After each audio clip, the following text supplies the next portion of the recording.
You wake up feeling like something is wrong. Not wrong like a bad dream. Not wrong like traffic or a broken phone. Wrong in a deeper way.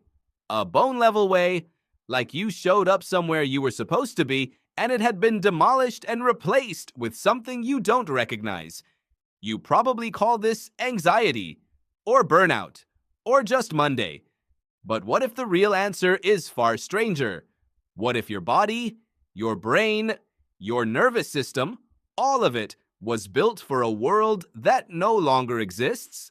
Think about the last time you sat in a meeting that could have been an email, or scrolled until your chest felt tight. You blamed yourself. You thought you needed more discipline, a better system. But here is what no productivity app will tell you. You were not designed for any of this. 10,000 years ago, your ancestors woke up to wind and birdsong and fire. Every signal meant something immediate. The rustle in the grass meant danger. The ripe smell of fruit meant food. Their nervous systems were precisely calibrated for that world. That world is gone. And your nervous system never got the update. Anthropologist Mark Pagel has noted that human biology evolves on a timescale of tens of thousands of years, while culture now changes faster than any generation can track. You are, in the most literal sense, a creature out of time. Your brain was built to track roughly 150 people. Not followers, people. Anthropologist Robin Dunbar arrived at that number after years studying primate social groups. Beyond it, the brain loses its ability to track trust and history. You are asked to monitor strangers in the thousands. Your brain receives more social information before 9 in the morning than your ancestors received in a month. It doesn't overflow. It starts to misfire. Evolutionary psychologist Randolph Nesse spent decades studying what he calls the mismatch problem. Many mental health struggles that define modern life are not diseases. They are ancient defenses running in environments they were never calibrated for. Fear evolved to protect you from predators. Anxiety evolved to keep you hypervigilant at the edge of the unknown.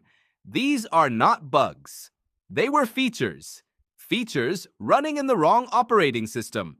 Your body was also built for scarcity. Your brain evolved a powerful reward system tied to sugar and fat, because in the Pleistocene, they were survival. That system still runs in you. In a world where both appear on every corner, your ancient brain has no off switch. It never had one. You are not lacking willpower. You are a calorie-maximizing machine inside a calorie-maximizing machine.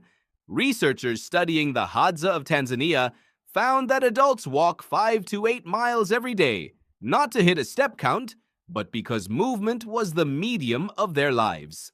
Your cardiovascular system, your mental health, all built around that expectation. Now you sit. Expertly and comprehensively, you sit. Psychologist Mihaly Csikszentmihalyi found that deep engagement emerges from clear goals, immediate feedback, and challenges matched to your skills. That is exactly what a hunter-gatherer's day looked like. Modern work almost perfectly inverts it. Goals are vague. Feedback arrives months later.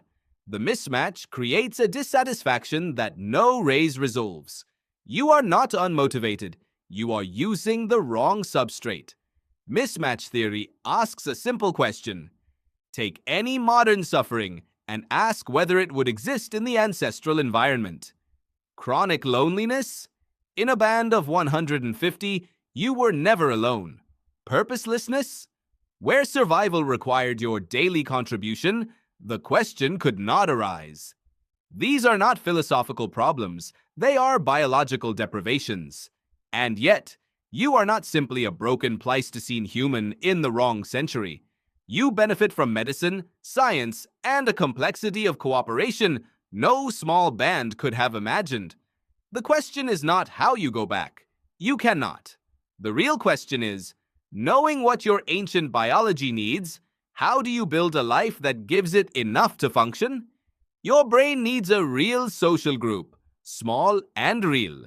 Your body needs daily movement, not performance, just walking. Your nervous system needs rest and the absence of artificial urgency. Your sense of meaning needs tasks where you see the result and know it mattered. None of this requires rejecting the modern world. It requires knowing what you are. Tonight, when you lie awake with your mind running the threat detection loop, remember, this is not failure. This is ancient machinery built for predators and seasons and small groups moving through open land.